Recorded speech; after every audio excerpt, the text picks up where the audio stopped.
Биринчиден эле акырын курсакты жоготуш керек. И пресс болбосо деле главный түз болуп, ар кандай кийим кийсеңиз жарашып турса, досторуңуздун алдында кээде көргөндө уялбасаңыз, ошол өзүңүзгө жагып турса эле эң негизгиси ошо деп ойлойм. Мгм. Не только там пресс чыгарыш, и азыр биздин Кыргызстанда там кээ бирөөнө может катуу тийиши мүмкүн, бирок тестостерон азыр уколдорду фармакологияны колдонгондор аябай көп болуп атат да Кыргызстандачы.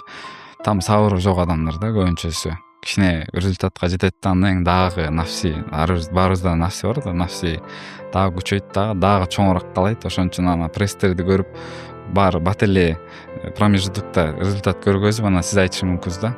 Мен мындай боло албайм депчи, мисалычы. Фарма деген бул мындай дары дармектер сенин мышцыңды өстүрүп, искусственно өстүрүүгө жардам берген, туура айтып атамбы? Мындайча айтканда, өтө бат убакытта сизге тестостерон саат, тестостерон гормональный уколдорду. Жана бир учурда караганда жана бир популярдуу болуп кетпеди эле, колдор моундай тоголок болуп, жана руки базуки деп жүрөдү эле.